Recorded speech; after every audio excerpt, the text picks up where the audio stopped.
Pera lang pala ang katumbas ng 3 taong pagmamahal. Hampas lupa ka. Ipalaglag mo yan, babagsak ang negosyo namin dahil sa'yo. Sigaw ng ina niya habang nakayuko lang ang lalaking inalayan ko ng buhay. Hindi ko kailangan ng limos ninyo. Mula sa putikan, babangon ako para sa anak ko. Ngunit paano kung ang basahang tinapakan nila ay ang nag-iisang tagapagmana ng imperyong dudurog sa kanila? Kahit magluwal ka pa ng 100 anak, hinding-hindi ka magiging parte ng pamilyang ito. Isang malaking sumpa at pabigat iyang dinadala mo sa sinapupunan mo. Ang tinig ni Doña Carmen ay tila patalim na humihiwa sa malamig na hangin ng malawak na komedor. Isang pirasong papel na naglalaman ng resulta ng doktor ang marahas niyang binitawan sa ibabaw ng mahabang hapagkainan. Nanatiling nakatayo si Maya. Ang kanyang mga kamay ay mahigpit na nakahawak sa porselanang mangkok ng mainit na sinigang, ang mismong paboritong lutuin ng ginang na sinimulan niyang ihanda mula pa ng ika-4 ng madaling araw. Ang umuusok na sabaw ay sumasalamin sa kanyang walang sawang pag-aalaga na ngayon ay tinapatan lamang ng mapangutyang tingin mula sa babaeng tinuring niyang pangalawang ina. Isang mainit na likido ang nagbabadya sa kanyang mga mata, ngunit pinilit niyang huwag itong pakawalan. Tila may nakabara sa kanyang lalamunan na pumipigil sa kanyang paghinga. Ang kanyang mga tuhod ay nanlambot habang ang pamamanhid ay gumapang mula sa kanyang mga nanginginig na daliri patungo sa kanyang basag na puso. Dahan-dahan ibinaba niya ang mangkok sa mesa. Wala siyang kakayahang sumigaw. Ang pinakamatinding sakit ay ang sakit na hindi kayang isalin sa salita, isang pighati na tahimik na inuubos ang pagkatao mula sa loob. Bumaling ang kanyang nanlalabong mga mata kay Anton, ang lalaking pinag-alayan niya ng 3 taong pawis pangarap at pagsisilbi. Umaasa siyang sasalagin nito ang mga panlalait ng sariling ina. Ngunit sa halip na tumayo at ipagtanggol siya, iniwas lamang ni Anton ang kanyang paningin. Intindihin mo na lang si Mama Maya. Malamig na wika nito, walang bahid ng pagsisisi at pagmamahal. Kailangan kong pakasalan si Clarice para masalba ang kumpanya natin. Ipalaglag mo na lang yan. Babayaran kita ng sapat para makapagsimula ka ulit ng mag-isa. Ang mga salitang yon ang tuluyang pumatay sa natitirang pag-asa sa dibdib ni Maya. Binabayaran ng lalaking minahal niya ang buhay ng kanilang anak upang iligtas ang isang negosyong puno ng kasakiman at pagpapanggap. Tahimik niyang inabot ang mga laso ng kanyang kupas na apron. Dahan-dahan niya itong kinalag at marahang ipinatong sa sandalan ng silya. Ang kanyang kanang kamay ay automatikong dumapo sa kanyang tiyan na nananatiling patag, isang likas na kilos upang protektahan ang kaisa-isang buhay na nag-uugnay sa kanya sa mundong ito. Tinalikuran niya ang marangyang hapagkainan. Tinalikuran ang 3 taong pang-aalipin na binihisan ng matatamis na salitang pag-ibig. Hakbang-hakbang tinahak niya ang daan, palabas ng malaking pintuan, hindi lumilingon. Wala siyang dalang kahit ano maliban sa 50 piso sa kanyang bulsa at ang munting anghel sa kanyang sinapupunan.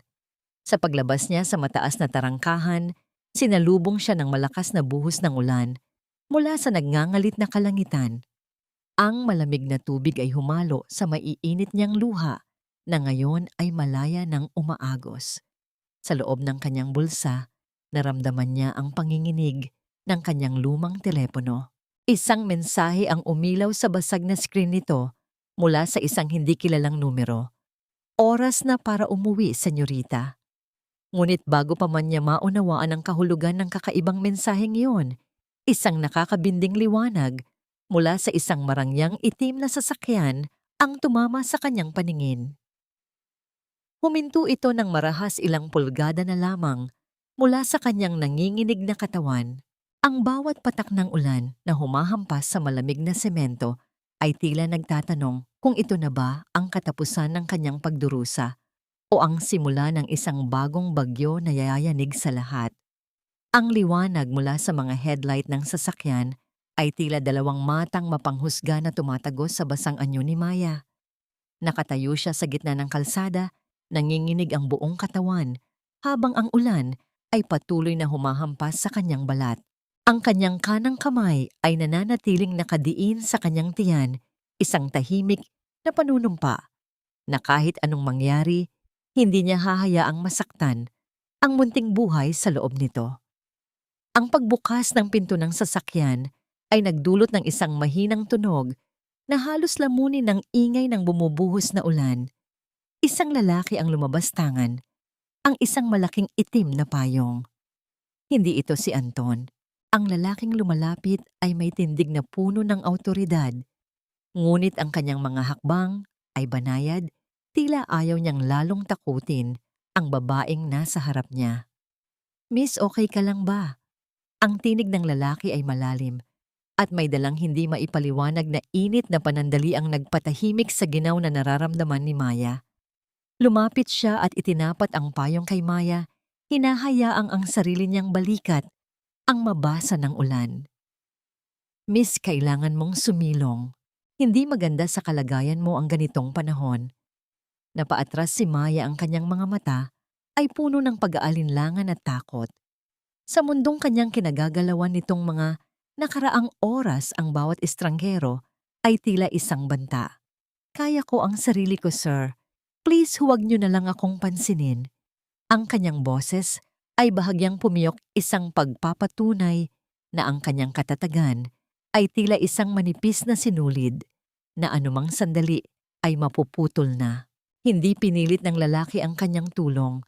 Inabot lamang niya ang isang panyo mula sa kanyang bulsa at iniabot ito kay Maya. "Gabriel ang pangalan ko. Kung sakaling kailanganin mo ng tulong, narito lang ako, sa malapit." Tumingin si Gabriel sa mga mata ni Maya at sa isang sandali, tila nakita niya ang isang mundong puno ng pagkawasak, ngunit may matibay na pundasyon ng dangal. Tumalikod si Maya at nagsimulang maglakad palayo. Iniwan ang marangyang sasakyan at ang estrangherong nagpakita ng kakaibang malasakit. Bawat hakbang niya ay tila may kasamang bigat ng 1,000 bato. Narating niya ang isang maliit na tindahan na may kaunting silong. Doon dahan-dahan niyang kinuha ang 50 pisong papel mula sa kanyang bulsa.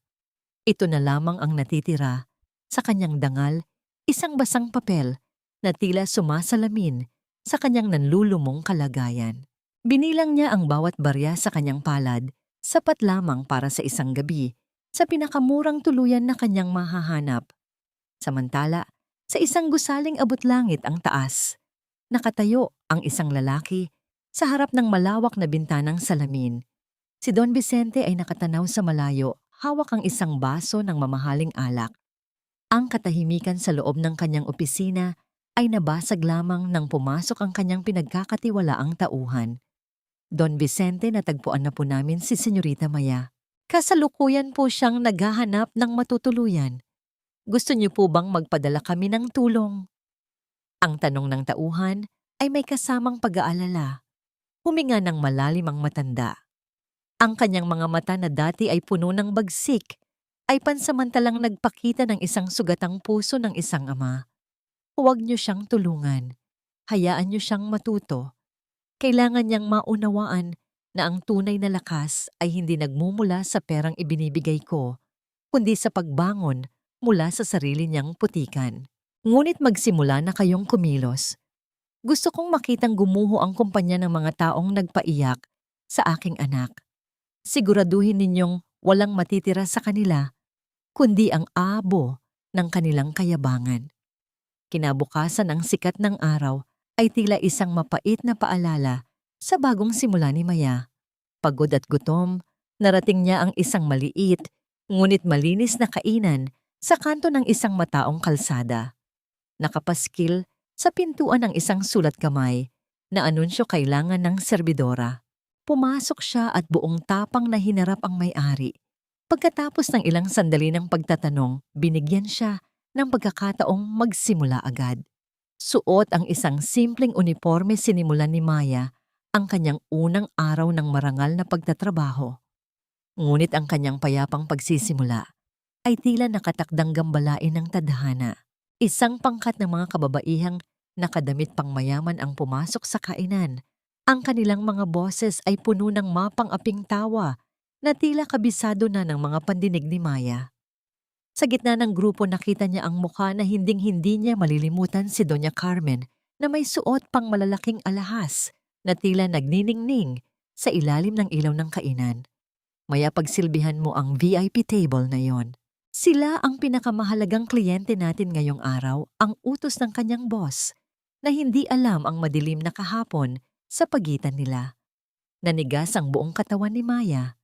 Ang tray sa kanyang kamay ay nagsimulang manginig at ang bawat tibok ng kanyang puso ay tila isang tambol na nagbababala ng isang paparating na sakuna.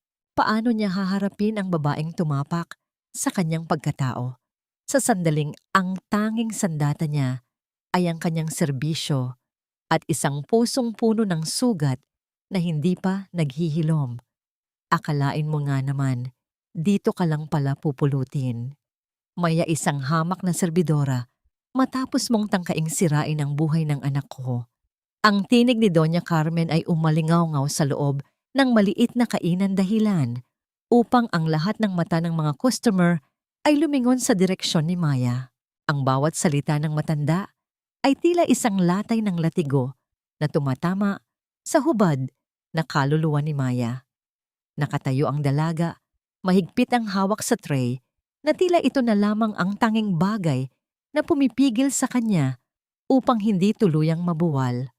Ang kanyang uniforme na maingat niyang nilabhan at nirestahan ay tila naging isang simbolo ng kanyang kasalukuyang kahirapan sa harap ng mga babaeng nakasuot ng seda at perlas. Sa isang mabilis at sadyang pagkilos, itinulak ni Doña Carmen ang basong kristal na puno ng tubig na may yelo.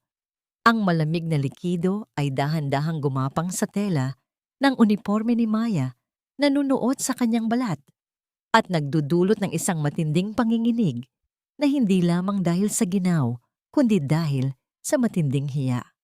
Ang tunog ng pagbagsak ng baso at ang pagkakapira-piraso nito sa semento ay tila naging hudyat ng muling pagkadurog ng puso ng dalaga.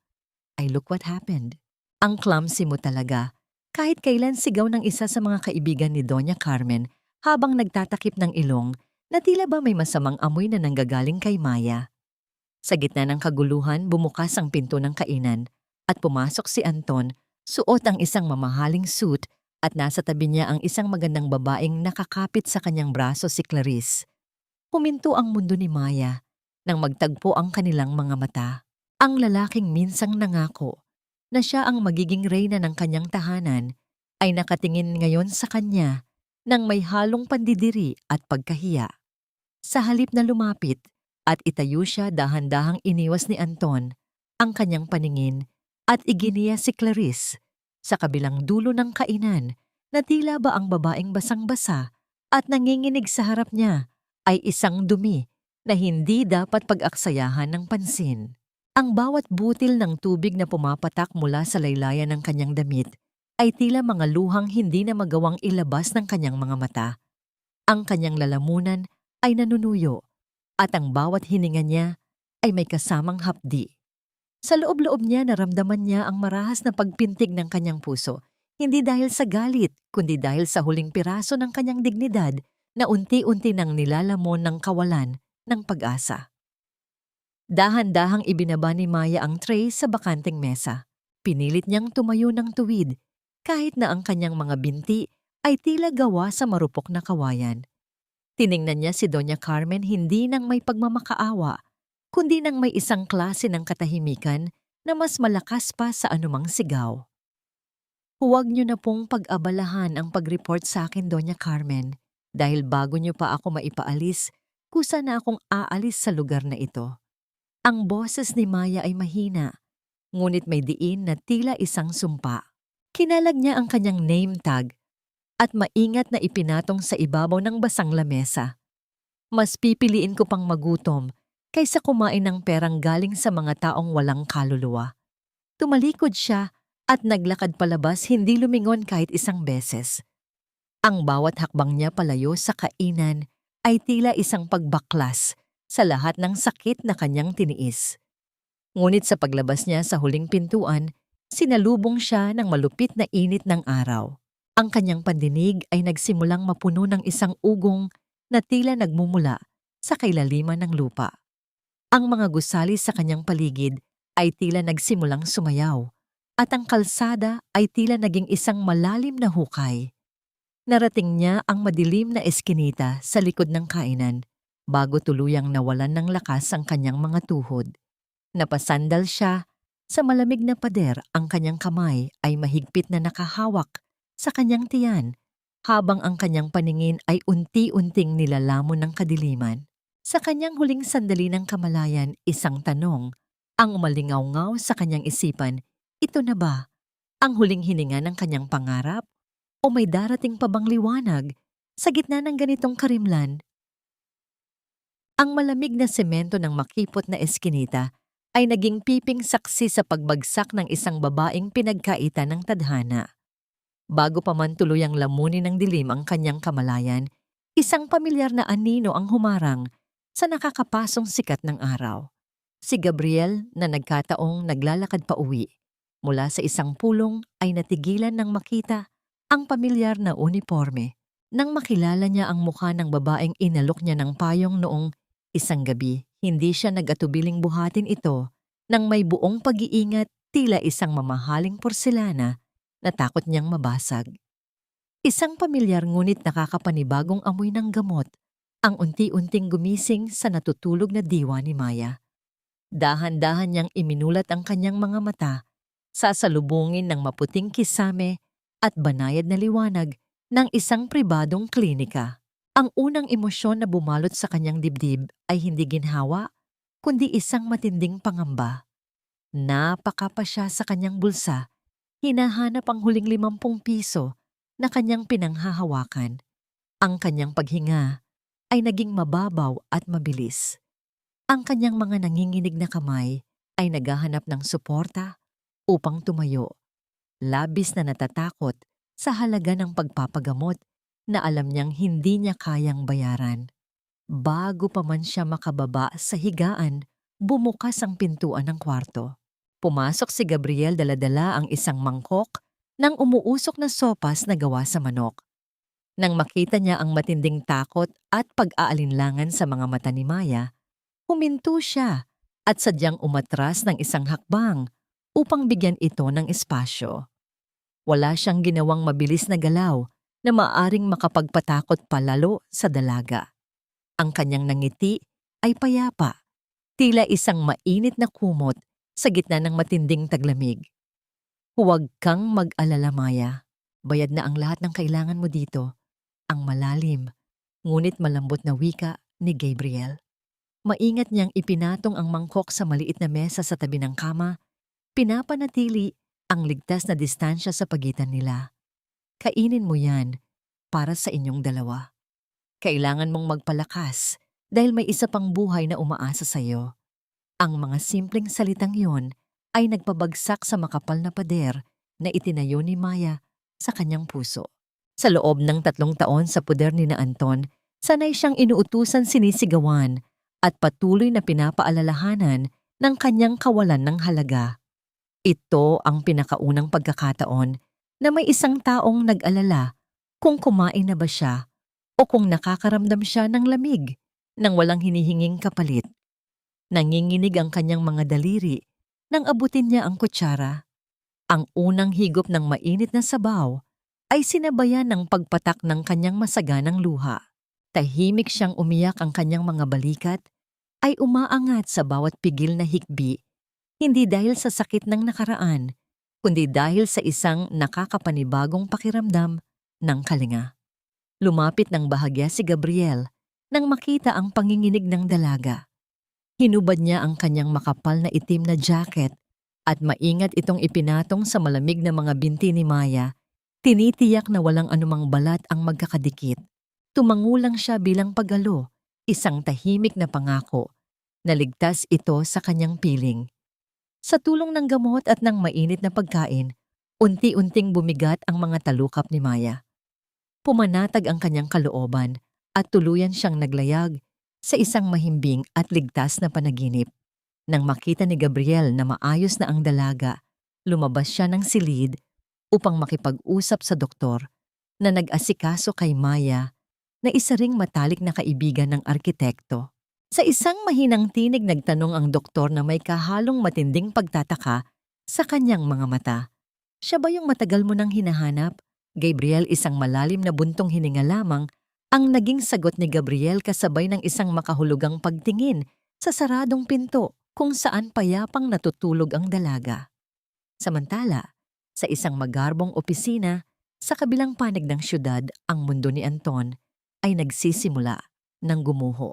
Pawis na pawis siyang nakatingin sa malaking monitor na nagpapakita ng pabulusok na chart ng pananalapi ng kanilang kumpanya. Walang anumang abiso, isa-isang nagatrasan ang kanilang pinakamalalaking imbestor. Ang hangin sa loob ng kwarto ay naging mabigat at nakakasakal para sa binata.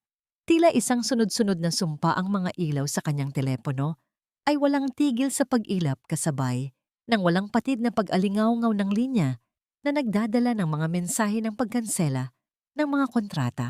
Ang bawat pagtunog ng telepono ay tila matutulis na pako na ibinabaon sa kabaong ng kanyang nag-aagaw buhay na imperyo, isang malagim na paalala na ang kayabangang itinayo sa panlilinlang ay may katumbas na matinding paniningil.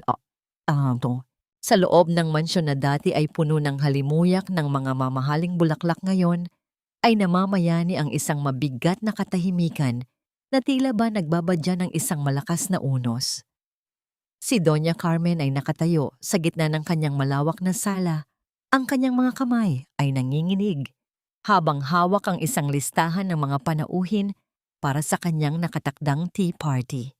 Ngunit ang kislap sa kanyang mga mata ay napalitan ng nanlilisik na galit nang pumasok ang kanyang mayordoma upang ibalita na ang mga tanyag na caterer ay tumangging magpadala ng pagkain dahil sa mga hindi nababayarang utang ng pamilya. Marahas niyang ibinalibag ang mga mamahaling porselana sa sahig. Ang pagkakabasag ng mga ito ay lumikha ng isang matinis at masakit sa taingang tunog ng pagkawasak na bumasag sa katahimikan ng buong bahay. Sinisi niya ang mga katulong iginiit na sila ang nagnanakaw ng pondo habang ang kanyang sariling mukha ay namumutla sa takot na mawalan ng mukha sa harap ng kanyang mga amigas. Samantala, sa gusali ng kanilang kumpanya, tila nakalutang sa hangin ang hininga ni Anton. Ang kanyang telepono ay walang tigil sa pagpapakita ng mga mensahe ng paniningil at banta. Nang bumukas ang pinto ng kanyang opisina, hindi ang kanyang sekretarya ang pumasok kundi ang ama ni Clarice. Ang mukha ng matanda ay tila gawa sa matigas na bato, walang bahid ng kahit anong emosyon, kundi puot. Mariin nitong ibinagsak ang mga dokumento sa mesa ni Anton. Ang tunog ng papel na humampas sa kahoy ay tila isang hatol ng kamatayan. Binigyan siya nito ng huling babala kung hindi malulunasan ang butas sa pananalapi ng kumpanya. Sa loob ng 48 oras, tuluyan ng kakansilahin ang kasal at babawiin ang lahat ng puhunan. Ang pawis ay dumadaloy sa noo ni Anton. Ang kanyang lalamunan ay nanunuyo habang pilit na humahanap ng mga kasinungalingan upang maisalba ang sarili. Sa kabilang dulo ng syudad, sa isang silid na nababalot ng anino, nakaupo si Don Vicente sa likod ng kanyang malawak na mesa. Ang tanging liwanag ay nagmumula sa isang maliit na lampara na nagbibigay ng madilim na anyo sa kanyang matitigas na katangian. Sa kanyang kamay ay isang pluma na dahan-dahang gumuguhit sa ibabaw ng mga legal na dokumento. Ang bawat pirma niya ay tila isang tahimik na selyo na nagtatapos sa kapalaran ng pamilya ni na Anton. Hindi siya kailangang sumigaw o magpakita ng galit. Ang kanyang kapangyarihan ay nasa bawat kumpas ng kanyang kamay na unti-unting bumibigti sa ekonomiya ng mga taong nagtangka sa dangal ng kanyang anak. Malayo sa kaguluhang ito, sa loob ng isang maliit at payapang silid, nakaupo si Maya sa tabi ng bintana. Ang banayad na liwanag ng hapon ay humahalik sa kanyang balat habang ang kanyang mga kamay ay abala sa pagtahi ng isang maliit na damit para sa sanggol. Ang bawat pagtusok ng karayom sa malambot na tela ay tila isang ritual ng paghilom para sa kanyang sugatang puso. Dito sa gitna ng kapayakan, natagpuan niya ang isang uri ng katahimikan na hindi kailanman naibigay ng yaman ni Anton. Ang kanyang mga labi ay bahagyang nakakurba sa isang matamis na ngiti, habang dinarama ang bawat munting galaw sa loob ng kanyang sinapupunan, isang paalala na ang tunay na kayamanan ay hindi nasusukat sa ginto, kundi sa bawat hininga ng bagong pag-asa. Ngunit ang kapayapaang ito ay pansamantala lamang na nabalot ng isang malagim na balita mula sa labas. Sa gitna ng siksikang silya sa loob ng sikat na labi ng kanilang kumpanya, huminto ang lahat ng ingay nang biglang lumitaw si Clarice. Sa harap ng maraming empleyado at mga mamamahayag, marahas niyang hinubad ang singsing sa kanyang daliri. Ang singsing ay humampas sa matigas na sahig na gawa sa marmol, lumikha ng isang matinis at gumigising na tunog ng metal bago ito gumulong sa paanan ni Anton. Sa isang boses na puno ng pagkamuhi at pandidiri, ipinagsigawan ni Clarice ang pagtatapos ng kanilang relasyon at ang nalalapit na pagbagsak ng kumpanyang wala ng laman, kundi utang at kahihiyan. Naiwan si Anton na nakatayo sa gitna ng karamihan, hubad sa harap ng katotohanang ang lahat ng kanyang pinaghirapang itayo ay tuluyan nang naging abo sa isang iglap. Sa gitna ng maliit at mainit na silid na tinutuluyan ni Maya, tanging ang tunog ng bawat patak ng tubig na tumatama sa sahig mula sa sirang tubo ang nagsisilbing musika sa katahimikan. Si Gabriel ay nakaluhod sa basang semento. Ang kanyang mga braso ay puno ng mantsa ng kalawang habang pilit na inaayos ang tumatagas na gripo.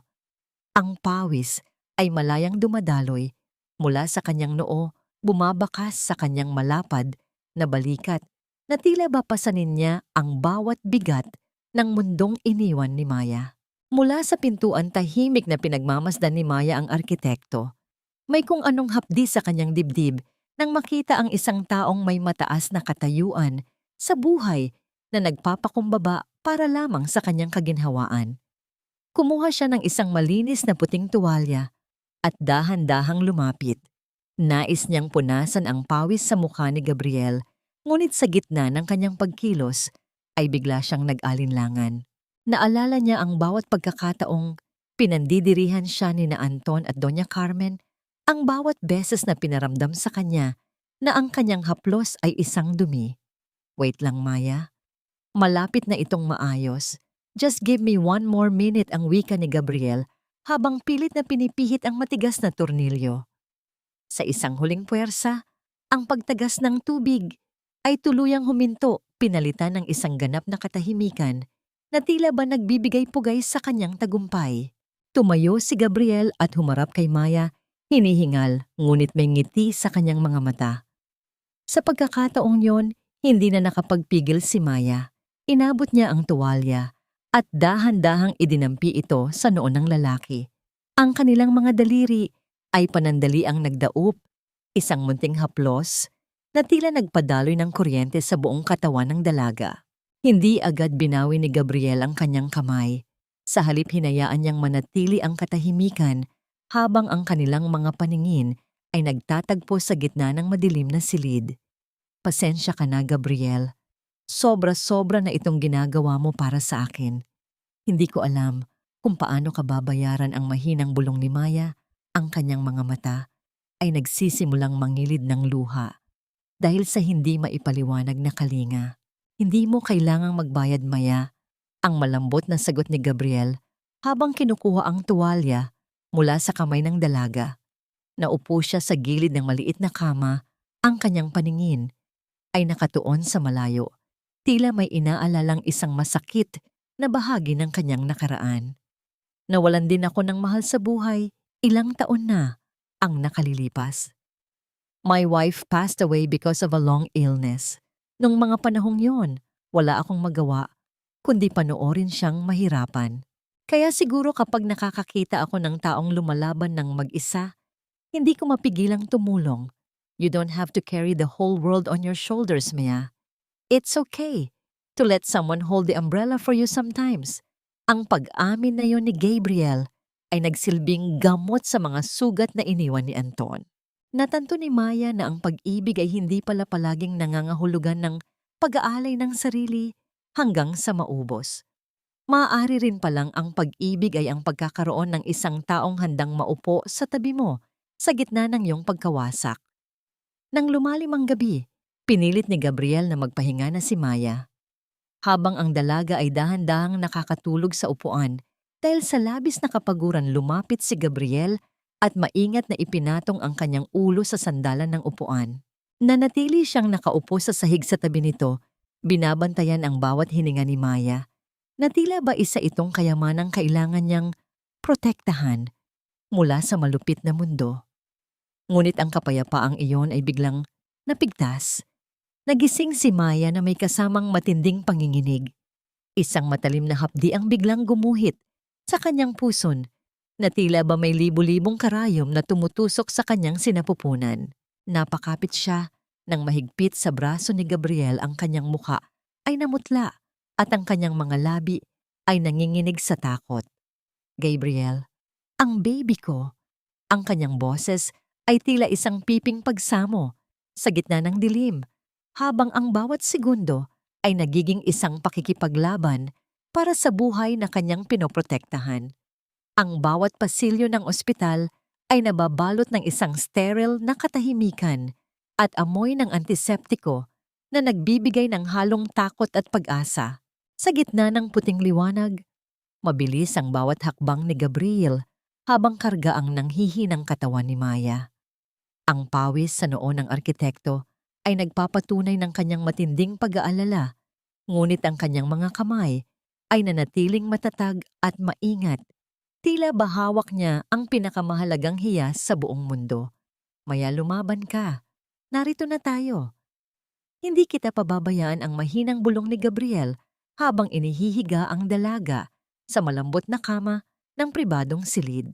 Sa loob ng ilang oras na puno ng kaba, ang regular na pagkurap ng mga ilaw sa monitor, ang tanging nagpapatunay na matatag ang kapit sa buhay ng sanggol sa sinapupunan ni Maya. Nang sa wakas ay imulat ng dalaga ang kanyang mga mata, ang unang bumati sa kanya ay ang banayad na haplos ni Gabriel sa kanyang noo. Ligtas ang baby mo, Maya. Kailangan niyo lang magpahinga, ang wika ni Gabriel na may kasamang ngiti na tila isang dapit hapon na nagbibigay turing sa isang mahabang unos. Ang kagaanan ng loob na naramdaman ni Maya ay sapat na upang tuluyan siyang mapaluha, hindi dahil sa sakit kundi dahil sa labis na pasasalamat. Ngunit sa labas ng pintuan ng kalinga, ang gulong ng tadhana ay marahas na umiikot para sa pamilya ni na Anton. Sa mismong ospital na yon, isang tagpo ng matinding kahihiyan ang nagaganap. Si Doña Carmen ay nakaupo sa isang silyang de gulong na mumutla at tila nawawala sa sarili matapos mawalan ng malay dahil sa balita ng pag-ilit ng kanilang mansyon. Si Anton ay abalang nakikipagtalo sa tauhan ng admission desk. I'm telling you, kailangan ni Mama ng VIP room. Hindi niyo ba kilala kung sino kami? Ang singhal ni Anton na puno ng desperasyon. Pasensya na po sir, ngunit ang inyong mga credit card ay declined. Wala rin po kaming natatanggap na kumpirmasyon ng pondo para sa inyong account. Ang malamig na tugon ng tauhan. Ang bawat salitang iyon ay tila isang malakas na sampal sa mukha ni Anton, habang ang mga tao sa paligid ay nagsisimulang magbulungan. Ang mga mata nila ay puno ng mapanghusgang tingin sa dating makapangyarihang pamilya. Habang iginagaya ang kanyang ina patungo sa pampublikong ward, hindi sinasadyang dumaan si Anton sa tapat ng isang marangyang silid. Huminto ang kanyang mundo nang makita niya sa pamamagitan ng maliit na bintanang salamin ang isang pamilyar na anyo. Si Maya, ang babaeng itinapon nila, na tila isang basahan, ay nakasandal sa malalambot na uon. Ang kanyang balat ay tila nagniningning sa ilalim ng liwanag, at ang kanyang mukha ay puno ng kapayapaan habang maingat siyang sinusubuan ni Gabriel ng hiniwang prutas. Isang matinding hapdi ng pagsisisi at inggit ang gumapang sa dibdib ni Anton. Ang babaeng dati ay nagsisilbi sa kanya ay ngayon ay pinaglilingkuran ng isang lalaking malinaw na masigit pa sa kanya sa lahat ng aspeto. Ang muling pagkikita na ito ay hindi ayon sa kanyang plano. Ang Maya na nakikita niya ngayon ay hindi ang sugatang kaluluwang iniwan niya sa ulan. Nang sandaling lumabas si Gabriel upang kumuha ng gamot, isang kakaibang pangyayari ang nakita ni Anton. Ang mismong direktor ng ospital ay lumapit sa silid ni Maya, yumukod ito ng malalim at may ibinulong na tila ba isang mahalagang panauhin ang nasa loob. Ang pagtataka sa isipan ni Anton ay lalong lumalim. Bakit ang isang hamak na serbidora ay tinitingala ng ganito sa pinakamahalagang ospital sa lungsod, sa gitna ng kanyang pagkataranta at pangangailangan ng pera upang maisalba ang kanyang ina at ang kanilang pangalan, isang dumi sa kanyang pagkatao, ang muling lumutang. Inayos ni Anton ang kanyang sarili at pilit na kinalimutan ng hiya. Itinulak niya ang pintuan ng silid ni Maya nang walang pahintulot. Maya, kailangan mo akong tulungan. Pamilya pa rin tayo. Di ba ang nakakaawang tinig ni Anton na may kasamang pekeng lungkot sa kanyang mga mata? Dahan-dahang lumingon si Maya. Ang katahimikan sa loob ng silid ay naging nakakabingi at ang hangin ay tila naging yelo sa lamig. Ang kanyang mga mata ay hindi nagpakita ng galit kundi isang klase ng kawalan ng pakiramdam na mas masakit pa sa anumang panunumbat. Ito ang mukha ng babaeng ganap nang nakawala sa kadena ng nakaraan. Ngunit sa likod ng pintuan ang mga hakbang ni Gabriel ay papalapit na at ang katanungan sa kanyang mga mata ay handa ng muling bumaklas sa mapaglarong tadhana. Ang pagpasok ni Anton sa silid ay nagdala ng isang hanging puno ng desperasyon at amoy ng pawis na hinaluan ng murang pabango, isang malaking kataliwasan sa dating bango ng kapangyarihan na kanyang tinataglay. Ang kanyang mga mata ay namumula at ang kanyang buhok ay gulo-gulo, tila isang taong hinabol ng sariling multo sa gitna ng tanghali. Nang makita niya si Maya na nakasandal sa malambot na unan, isang pilit na ngiti ang sumilay sa kanyang mga labi. Isang ngingiting puno ng pagkukunwari na tila ba walang nangyaring pananakit sa nakaraan. Maya, buti naman at maayos ang kalagayan mo. Nag-alala talaga ako nang mabalitaan kong dinala ka rito ang wika ni Anton habang dahan-dahang lumalapit sa gilid ng kama. Maya, kailangan mo kaming tulungan. Pamilya pa rin tayo, di ba? Alam mo namang mahal ka ni Mama, na bigla lang siya noong huli. Kailangan lang namin ng kaunting tulong pinansyal para maayos ang gulo sa kumpanya. You know I still care for you, right?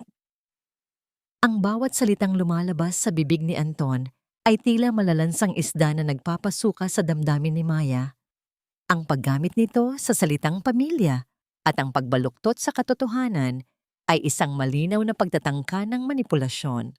Bago pa man makasagot ang dalaga, ang katawan ni Gabriel ay tila naging isang matibay na pader na humarang sa pagitan ni Anton at ng higaan ni Maya.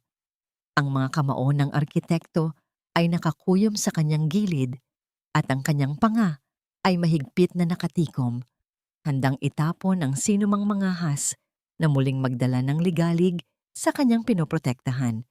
Subalit bago pa man makagawa ng marahas na pagkilos si Gabriel, naramdaman niya ang banayad na haplos ng palad ni Maya sa kanyang balikat. Ang init ng kamay ng dalaga ay nagsilbing palamig sa nag-aapoy na galit ng lalaki. Tumingin si Maya kay Gabriel nang may pagtitiwala, isang tahimik na pakiusap na hayaan siyang tapusin ang laban na ito sa sarili niyang paraan. Dahan-dahang umatras si Gabriel, ngunit nanatiling malapit ang kanyang presensya ay tila isang aninong handang sumakmal sa oras na kailanganin. Tumingin si Maya ng diretso sa mga mata ni Anton. Ang kanyang paningin ay walang bakas ng galit kundi isang klase ng kawalan ng pakiramdam na mas nakakapaso pa sa puot. Wala akong pamilyang nagtapon sa akin sa kalsada habang buntis at nanginginig sa ulan, Anton. Wala akong pamilyang piniling protektahan ng pera kaysa sa buhay ng sariling apo. Ang boses ni Maya ay malamig at matatag.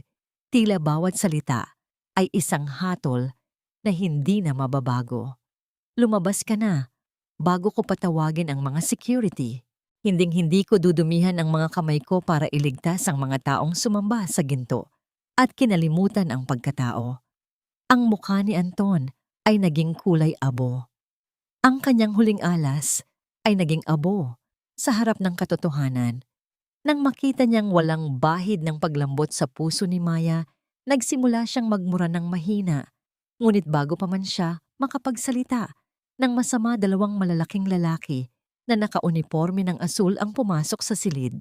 Ang marahas na paghawak nila sa mga braso ni Anton at ang pagkaladkad sa kanya palabas ay tila pagtatapon ng isang maruming basura na nagdala ng masamang hangin sa loob ng klinika.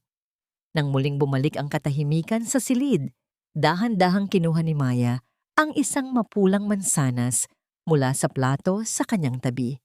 Maingat niyang binalatan ito, ang bawat kumpas ng kutsara ay tila isang ritual ng pagpapalaya. Kumagat siya ng dahan-dahan ninanamnamang tamis na tila ba ito ang unang pagkakataon na nakatikim siya ng tunay na pagkain. Hindi na niya sinulyapan ng pinto kung saan huling nakita ang lalaking sumira sa kanyang tiwala. Sa bawat pagnguya, tila ba tuluyan na niyang nilulunok at tinutunaw ang lahat ng alaala ng kahapong puno ng pait. Sa labas ng ospital habang pilit na kumakawala si Anton sa pagkakahawak ng mga gwardiya, may isang pirasong papel na nalaglag mula sa bulsa ng isa sa mga staff na dumaan. Mabilis itong pinulot ni Anton habang siya ay itinatapon sa labas ng gate. Ang kanyang mga mata ay nanlaki nang makita ang logo sa tuktok ng dokumento, isang resibo mula sa isang kilalang pundasyon na pagmamay-ari ng pinakamakapangyarihang bilyonaryo sa bansa, si Don Vicente. Ang pangalang nakasulat bilang benepisyaryo ay walang iba kundi si Maya. Samantala, sa kabilang panig ng lungsod, ang marangyang mundo ni Doña Carmen ay tuluyan ng gumuho. Nakatayo siya sa harap ng isang masikip at madilim na silid sa isang dulo ng eskinita kung saan ang amoy ng kanal at basurahan ay nanunuot sa kanyang ilong. Ang kanyang mga mamahaling gamit ay nakatambak sa gilid ng maruming kalsada. Ang marahas na pagtikom ng pinto ng kanyang bagong tirahan ay tila huling tunog ng martilyo sa kanyang kabaong ng karangyaan.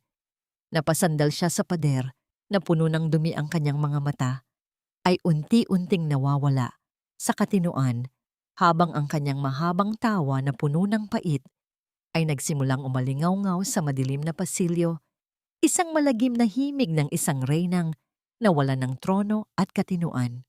Sa loob ng isang bagong unit sa isang tahimik na condominium, ang amoy ng bagong pinturang pader at ang bango ng mga sariwang bulaklak sa florera ay nagbibigay ng isang uri ng kapayapaan na matagal nang ipinagkait kay Maya.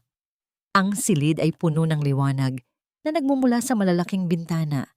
Tila ba bawat sinag ng araw ay nagnanais na tunawin ang anumang bakas ng kalungkutan sa kanyang puso.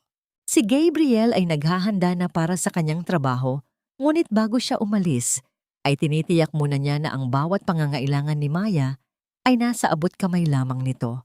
Ang kanyang mga kilos ay banayad puno ng pag-iingat, na tila ba ang dalaga ay isang mahalagang kayamanan na ayaw niyang muling madapuan ng kahit anong uri ng sakit. Mag-iingat ka rito, Maya. I just want you to rest today. Huwag mo munang isipin ang kahit na ano, ang malambot na wika ni Gabriel habang inaayos ang mga unan sa likuran ng dalaga. Babalik ako ng maaga para makapagluto tayo ng hapunan. Tumango si Maya, isang matamis at tapat na ngiti ang sumilay sa kanyang mga labi habang pinapanood ang pag-alis ng lalaki. Nang muling bumalik ang katahimikan sa silid, hindi ito ang nakakabinging katahimikan ng pag-iisa, kundi isang mapayapang sandali ng pagninilay. Subalit ang katahimikang yon ay panandaliang nabasag nang maramdaman niya ang marahang pagtulak sa pintuan ng unit. Isang lalaking may matikas na tindig at buhok na kasing puti ng pilak ang pumasok. Ang bawat hakbang nito sa makinis na sahig ay may dalang bigat ng awtoridad na tila ba ang buong gusali ay yumuyukod sa kanyang presensya. Si Don Vicente, sa pagkakakita sa kanyang ama, tila bumalik ang lahat ng alaala ng kanyang pagkabata, ang marangyang buhay na tinalikuran niya para sa isang pag-ibig na nauwi sa wala. Ang mga mata ni Maya ay nagsimulang mangilid ng luha, ang kanyang mga labi ay nanginginig sa pagitan ng pangungulila at hinanakit. Hindi siya makapagsalita. Ang kanyang lalamunan ay tila sinasakal ng libu-libong emosyon na hindi niya nailabas sa loob ng 3 taon. Marahan siyang tumayo mula sa sofa. Ang kanyang mga tuhod ay tila gawa sa marupok na kawayan habang pilit na humahakbang patungo sa matanda. Papa, ang tanging salitang lumabas sa kanyang mga labi bago siya tuluyang napahagulgol sa dibdib ng kanyang ama. Ang bawat hikbi ni Maya ay tila isang pagsusumbong ng lahat ng hirap, gutom at sipayo na tiniis niya sa kamay ng pamilya ni na Anton. Hinayaan ni Don Vicente na umiyak ang kanyang kaisa-isang anak. Ang kanyang malalapad na kamay ay marahang humahaplos sa buhok ni Maya, isang kilos na puno ng pagsisisi at pagmamahal. Kailangan mong matutong tumayo sa sarili mong mga paa-anak. Ang malalim at seryosong boses ng ama na tila ba may dalang aral ng buhay. Kailangan mong maranasan ang tunay na mundong labas sa ginto at pilak upang hindi ka na muling mapaikot o matapakan ng kahit sino. Ngunit tandaan mo ito, Maya, hindi kita kailanman iniwan. Ang bawat luhang pumatak sa iyong mga mata sa ulan ay tinapatan ko ng bawat sentimong kinuha ko sa mga taong sumira sa iyo. Ako ang dahilan kung bakit wala na silang babalikan, dahil walang puwang ang mga traidor sa mundong pinatatakbo ko. Sa gitna ng seryosong pag-uusap, dahan-dahang lumuhod si Don Vicente sa harap ng kanyang anak. Ang makapangyarihang bilyonaryo na kinatatakutan ng lahat ay nagpakumbaba sa paanan ng kanyang anak. Inilapat niya ang kanyang tenga sa bahagyang nakaumbok na tiyan ni Maya. Ang kanyang mga mata ay pumikit ng mariin habang ninanamnam ang bawat munting pintig ng buhay sa loob nito. Ang kanyang dating matitigas na katangian ay lumambot pinalitan ng isang wagas na kagalakan ng isang lolo na nakikipag-ugnayan sa kanyang apo. Ang sandaling iyon ay tila tumigil ang oras, isang banal na tagpo ng muling pagbubuklod ng isang pamilyang binuo muli mula sa mga pira-pirasong sugat ng nakaraan. Sa kabilang dulo ng lungsod, sa loob ng malamig at marangyang lobby ng Vicente Group of Companies, nakatayo si Anton na tila isang taong nawawala sa sarili. Ginamit niya ang huling lakas ng loob upang makapasok sa gusali, umaasang makakakuha ng impormasyon tungkol sa kumpanyang nagpabagsak sa kanila. Ang bawat pagtibok ng kanyang puso ay puno ng kaba at galit. Nang dumapo ang kanyang paningin sa isang malaking frame ng larawan sa gitna ng serye ng mga parangal, tila tumigil ang daloy ng dugo sa kanyang mga ugat. Ang larawan ay nagpapakita ng isang napakagandang babae na nakasuot ng isang mamahaling itim na gown, nakatayo sa tabi ni Don Vicente habang hawak ang isang tropeyo ng karangalan. Ang babaeng iyon ay walang iba kundi si Maya. Ang kanyang mga mata sa larawan ay puno ng talino at kapangyarihan, malayo sa basag na anyo na iniwan ni Anton sa ulan. Isang matinding panginginig ang gumapang mula sa mga paa ni Anton patungo sa kanyang ulo, habang ang katotohanan ay unti-unting sumasampal sa kanyang pagkatao. Ang babaeng kanyang minaliit, binaboy at pinabayaan ay ang nag-iisang tagapagmana ng imperyong kumitil sa kanyang kinabukasan. Ang marahas na pagtulak ni Anton sa sirang pinto ng kanilang barong-barong ay nagpadala ng alikabok sa hangin, isang malupit na paalala ng kanilang kinalalagyan. Hingal na hingal siya, ang kanyang mga mata ay nanlilisik sa pagitan ng matinding takot at hindi makapaniwalang katotohanan. Sa loob ng masikip at madilim na silid, nakaupo si Doña Carmen sa isang lumang silya, pilit na pinupunasan ang kanyang mga braso na tila ba diring-diri pa rin sa hangin ng kuotyuot. Si Maya ang tagapagmana. Ang sigaw ni Anton ay puno ng pait. Ang kanyang boses ay nanginginig sa bawat pantig. Nakita ko ang larawan niya sa Vicente Group. Siya ang anak ni Don Vicente. Siya ang may-ari ng lahat ng nawala sa atin. Ang basong hawak ni Doña Carmen ay dahan-dahang nadulas mula sa kanyang mga daliri. Ang pagtama nito sa semento ay lumikha ng isang matulis na tunog ng pagkabasag ng bubog, kasabay ng tila paghinto ng daloy ng dugo sa kanyang mga ugat. Ang kanyang mukha na dati ay puno ng mapang-aping ganda ay uent-unting nagkaroon ng malalalim na kulubot ng pagsisisi at pangamba.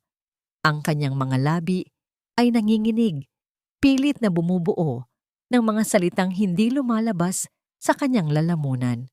Naalala niya ang bawat beses na tinawag niyang hampas lupa ang dalaga, ang bawat utos na nilabhan ang kanyang mga maruming damit, at ang pinakamasakit sa lahat, ang pagtaboy niya rito. Habang ito ay nagdadalang tao, kasalanan mo ito. Ang matinis na panunumbat ni Doña Carmen nang mahanap niya ang kanyang tinig. Kung hindi ka naging mahina at kung pinanatili mo siyang masaya, hindi tayo magkakaganito. You were so stupid, Anton. Huwag mo akong sisihin. Ikaw ang nagpilit sa akin na pakasalan si Clarice. Ikaw ang nagsabing basura lang si Maya. Ang boses ni Anton ay puno ng puot habang itinuturo ang kanyang ina. Ang dalawang mag-ina ay nagpalitan ng mga masasakit na salita. Ang kanilang pagtatalo ay tila mga matatalim na kutsilyong humihiwa sa katahimikan ng gabi. Ang bawat sumbat ay puno ng gaslighting, pilit na ibinabaon ang isa't isa sa hukay ng pagkakamali, habang ang amoy ng kanal sa labas ay tila nanunuot sa kanilang mga kaluluwa. Malayo sa maruming tagpong yon, sa isang malawak na balkonahe na tanaw ang nagniningning na mga ilaw ng lungsod, nakatayo si Maya. Ang banayad na simoy ng hangin ay nagpapadala ng bango ng mga bulaklak sa paligid. Ang mga bituin sa langit ay tila mga hiyas na isinabog sa itim na pilos ng gabi. Naramdaman niya ang isang pamilyar at mainit na presensya sa kanyang likuran.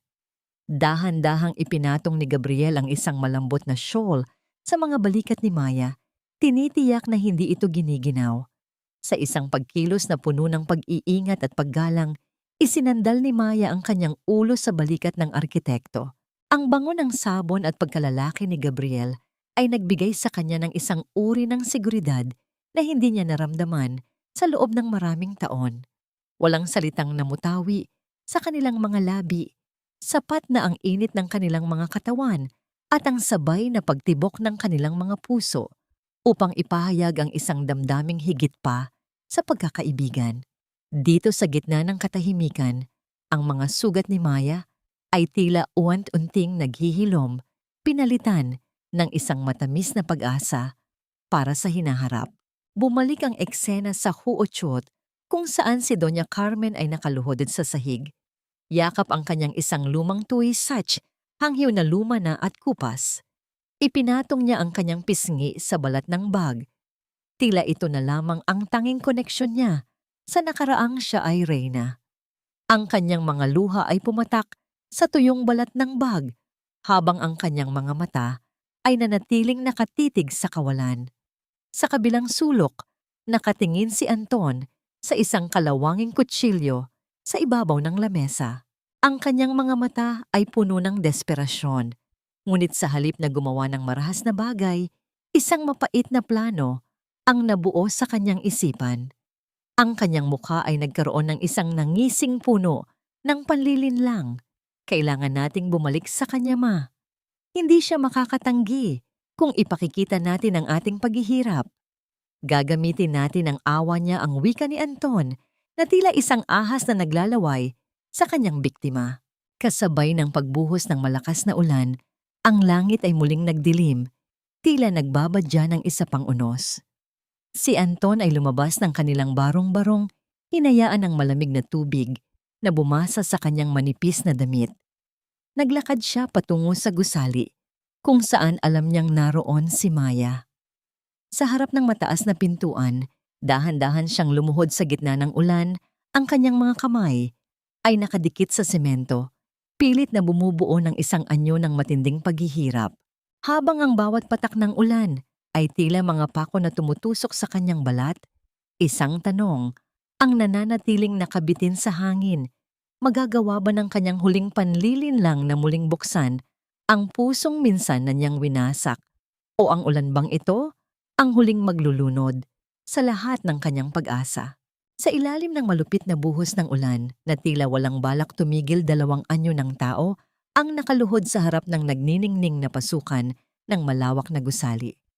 Ang malamig na tubig ay humahampas sa kanilang mga balikat, nilulunod ang anumang bakas ng dating karangyaan na kanilang tinamasa. Si Doña Carmen na dati ay hindi matapakan ng dumi ang mga mamahaling sapatos ay nakaluhod ngayon sa maruming semento, habang ang kanyang mga kamay ay nakadikit sa kanyang dibdib sa anyo ng isang panalangin.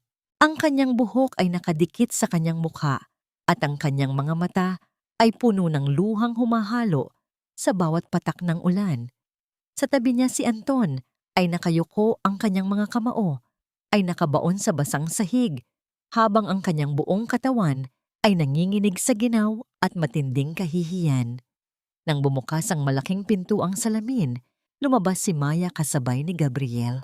Ang arkitekto ay maingat na may hawak na isang malaking itim na payong, tinitiyak na walang kahit isang patak ng ulan ang dadapo sa maselang anyo ng dalaga. Tumigil sila sa tapat ng dalawang nakaluhod, sapat lamang ang distansya upang hindi sila maabot ng mga ito.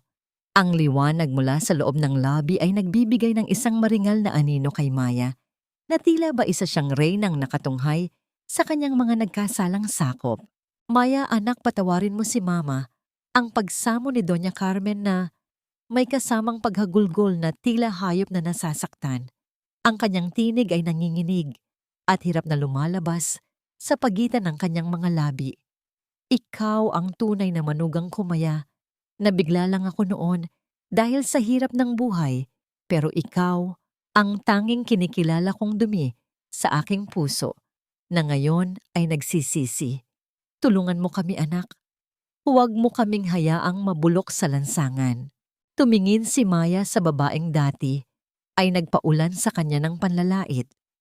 Ang kanyang mga mata ay nanatiling kalmado, tila isang lawa na hindi natitibag ng anumang bato. Lumingon siya kay Gabriel na ang mga mata ay puno ng pag-aalala at kahandaang protektahan siya sa anumang segundo. Pagkatapos ibinalik niya ang kanyang paningin sa mag-inang nasa paanan niya. Ang Maya na kilala ninyo ay pinatay ninyo noong gabing pinalayas niyo ako sa ulan. Ang malamig na wika ni Maya na tila bawat salita ay isang pako na ibinabaon sa kabaong ng kanilang pag-asa. Wala akong utang na loob sa mga taong sumamba sa pera at kinalimutan ang halaga ng buhay. Ang pag-ibig na ibinigay ko sa inyo noon ay tinumbasan ninyo ng pagtataksil.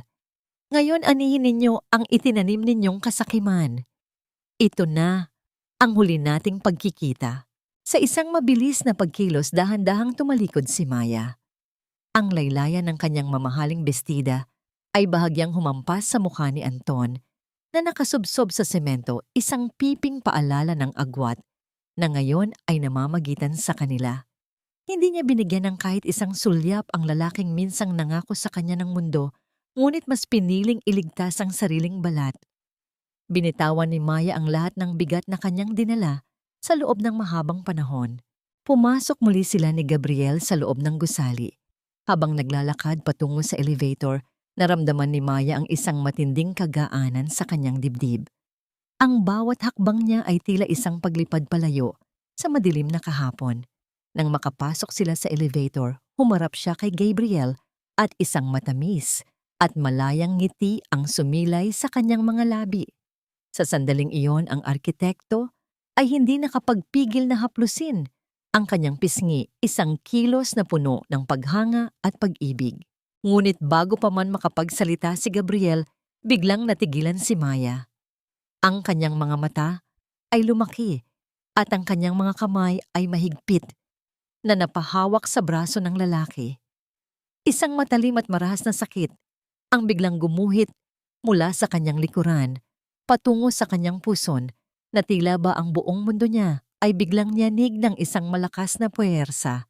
Ang kanyang paghinga ay naging mabilis at mababaw at ang pawis ay biglang namuo sa kanyang noo sa kabila ng lamig sa loob ng elevator. Gabriel. Ang baby ang tanging naibulong ni Maya.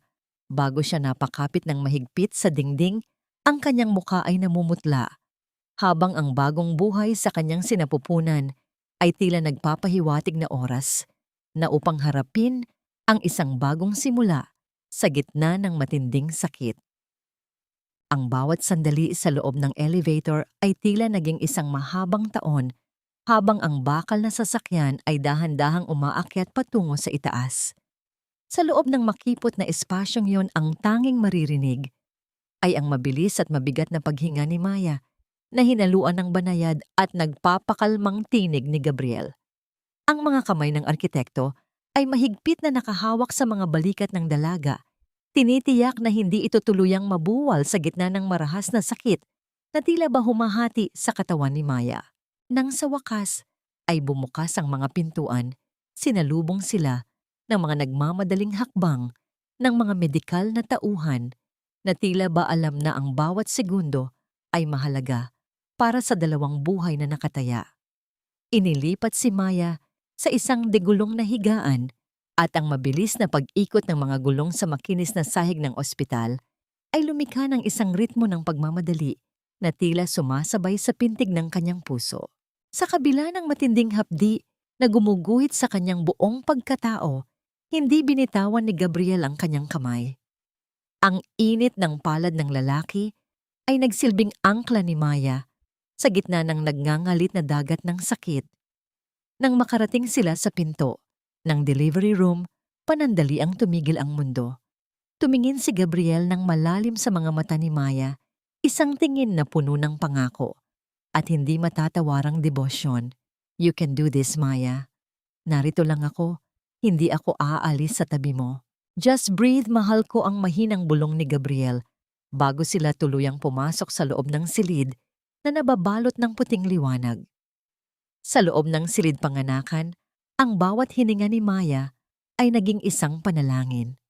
Ang bawat marahas na pag-atake ng sakit ay tila isang malakas na alon na humahampas sa kanyang pampang, ngunit sa bawat pagkakataon na tila ba bibigay na ang kanyang lakas, nararamdaman niya ang mahigpit na hawak ni Gabriel.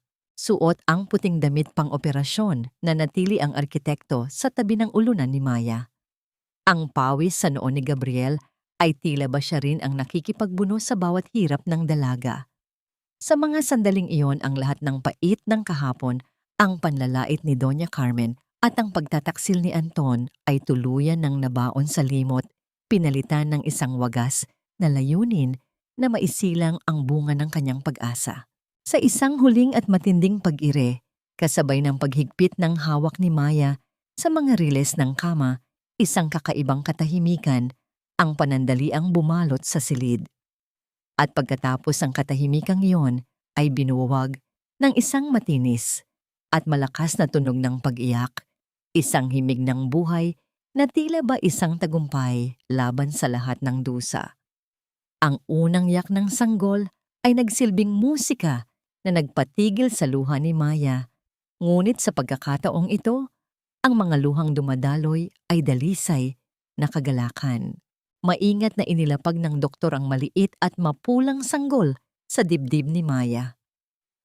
Ang init ng balat ng kanyang anak at ang munting galaw ng mga daliri nito ay nagdulot ng isang matinding kuryente ng pagmamahal na tila ba muling nagbuo sa pira-pirasong puso ng dalaga. Sa tabi niya, ang matikas na arkitektong si Gabriel ay hindi na rin napigilang mapaluha. Ang kanyang mga balikat ay dahan-dahang yumayanig sa bawat pigil na hikbi habang pinagmamasdan ang mag-ina. Yumuko siya at marahang hinagkan ang noo ni Maya, isang halik na puno ng pasasalamat at pagsamba. Salamat, Maya. Salamat sa paglaban. Napakaganda niya, parang ikaw. Ang tinig ni Gabriel ay nanginginig sa labis na emosyon. Sa labas ng silid sa likod ng malawak na salaming bintana ng nursery, nakatayo si Don Vicente. Ang makapangyarihang bilyonaryo na kilala sa kanyang pusong bakal ay tila naging isang payapang matanda sa mga sandaling iyon. Ang kanyang mga kamay ay nakadikit sa salamin habang pinagmamasdan ang kanyang apo na maingat na nililinis ng mga nurse. Ang bawat patak ng luha na dumadaloy sa kanyang mga kulubot na pisngi ay nagsisilbing selyo ng kanyang pagbabalik bilang isang mapagmahal na ama at lolo. Ang kanyang dating matitigas na paninindigan ay tuluyan ng natunaw pinalitan ng isang pangako na ang batang ito ay hinding-hindi makararanas ng anumang uri ng dilim sa kanyang buhay. Ang gabi sa Maynila ay tila nakisaya sa kaganapang ito. Ang mga bituin sa langit ay tila lalong nagningning at ang hangin ay naging mas malambot sa bawat haplos nito sa mga bintana ng ospital. Sa loob ng silid habang payapang nakapikit si Maya at ang kanyang anak ay nahihimbing sa kanyang tabi, natiling nakaupo si Gabriel sa sahig, nakasandal ang ulo sa gilid ng kama. Ang kanyang mga kamay ay maingat pa ring nakahawak sa isang daliri ni Maya, isang tahimik na panata na mula sa araw na ito, ang bawat bituin sa langit ay magsisilbing gabay sa kanilang bagong simula, malayo sa anumang anino ng nakaraan. 3 taon na ang mabilis na lumipas mula nang ang madilim na ulap ng pait ay tuluyang mapawi sa buhay ni Maya. Isang maaliwalas na umaga sa isang malawak na hardin na puno ng mga namumukadkad na puting sampagita, ang bango ng mga bulaklak ay humahalo sa sariwang simoy ng hangin na tila ba humahalik sa balat. Walang magarbo at nakakalunod na karangyaan. Walang mga nakasisilaw na ilaw ng kamera, tanging ang malambot na damo sa ilalim ng mga paa at ang presensya ng mga taong tunay na nagmamahal ang naging saksi sa isang banal na pag-iisang dibdib. Si Maya ay nakatayo sa ilalim ng isang arko na gawa sa mga baging at rosas. Ang kanyang simpleng puting bestida ay tila nagniningning sa ilalim ng banayad na sikat ng araw. Sa kanyang mga mata ay wala na ang bakas ng takot o ang pait ng nakaraan. Pinalitan na ito ng isang uri ng kapayapaan na tila isang malalim at tahimik na karagatan. Sa kanyang tabi, isang maliit na batang babae na may kasing itim na buhok ng gabi, ang masayang humahabol sa mga paru-paro sa paligid. Ang munting batang ito, na pinangalanan nilang Esperanza, bilang simbolo ng kanilang pag-asa, ay ang buhay na patotoo na ang bawat dusa ay may katapat na himala. Dahan-dahang lumapit si Gabriel, suot ang isang malinis na barong Tagalog. Ang kanyang mga mata ay nanatiling nakatuon kay Maya. Ang paghangang naroon noong una silang magkita sa ulan ay lalo pang lumalim at tumitibay. Maingat niyang kinuha ang kamay ng dalaga. Ang kanyang mga daliri ay marahang sumabit sa mga daliri ni Maya. Isang pagdait na puno ng pangako ng proteksyon at wagas na pagsinta. Mahal, ready ka na ba? Ang malambot na tanong ni Gabriel habang ang kanyang kabilang kamay ay marahang humahaplos sa pisngi ni Maya. You look so beautiful today as always. Isang matamis at payapang nangiti ang naging sagot ni Maya. Ready na ako, Gabriel. Higit pa sa handa dahil alam kong sa bawat hakbang ko hindi na ako muling maglalakad ng mag-isa sa dilim. Sa isang malayong sulok ng lungsod, sa gitna ng siksikan at maruming palengke, kung saan ang amoy ng lansa at nabubulok na basura ay nanunuot sa bawat hininga, isang matandang babae na may gusot-gusot na damit ang abalang nag-aayos ng mga tumpok ng hinaling mga gulay. Si Doña Carmen na ang dating makinis na balat ay napalitan na ng malalalim na marka ng hirap at sipayo, ay pilit na kumakapit sa isang kupas at punit-punit na itim na bag na gawa sa balat. Ang kanyang mga mata ay tila wala ng katinuan, madalas na nakatitig sa kawalan at tila may kinakausap na anino ng kanyang nakaraang karangyaan. Hindi kalayuan sa kanya si Anton ay nakayuko habang nagpapasan ng mabibigat na sako ng bigas. Ang kanyang katawan na dati ay pinangalagaan sa mga gym at spa ay ngayon ay balot ng dumi at galos. Ang bawat pagtulo ng kanyang pawis sa maruming semento ay tila isang piping paniningil ng tadhana sa bawat luhang pinaluha niya kay Maya. Wala silang ibang kasama kundi ang pagsisisi na tila isang anay na dahan-dahang umuubos sa kanilang pagkatao.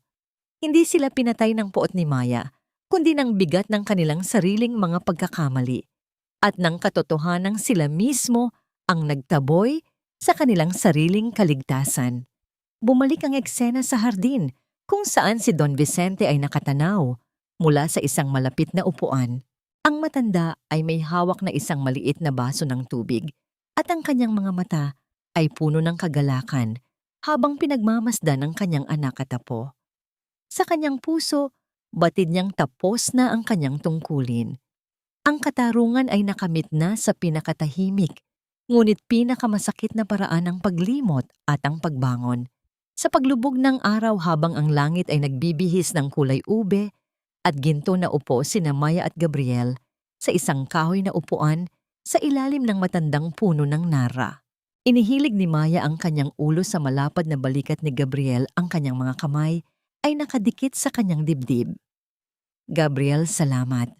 Dahil hindi mo ako sinukuan, noong ako mismo ay susuko na sa sarili ko. Ang mahinang bulong ni Maya, ang kanyang boses ay tila isang banayad na kanta sa hangin. Hinalikan ni Gabriel ang tuktok ng kanyang ulo, ang kanyang yakap ay tila isang muog na hindi matitibag ng kahit anong bagyo. Hindi kita sinukuan dahil alam kong sa likod ng bawat sugat mo may isang pusong gawa sa ginto. Mahal kita. Maya, higit pa sa anumang salita. Sa huling sandali ng dapit hapon, tumingin si Maya sa langit. Napagtanto niya na ang tunay na pagpapatawad ay hindi ang paglimot sa sakit, kundi ang pagpili na huwag nang hayaan ang sakit na yon na diktahan ng kanyang bukas. Pinatawad na niya ang kanyang sarili sa pagiging marupok at pinakawalan na niya ang lahat ng puot sa mga taong sumira sa kanya. Ang kanyang dignidad ay hindi na muling mabubura ng pera at ang kanyang halaga ay hindi na muling susukatin ng ibang tao. Ang pag-ibig sa kanyang pinakadalisay na anyo ay hindi pala isang kadena, kundi isang pares ng mga pakpak na nagbigay sa kanya ng lakas upang muling lumipad patungo sa liwanag.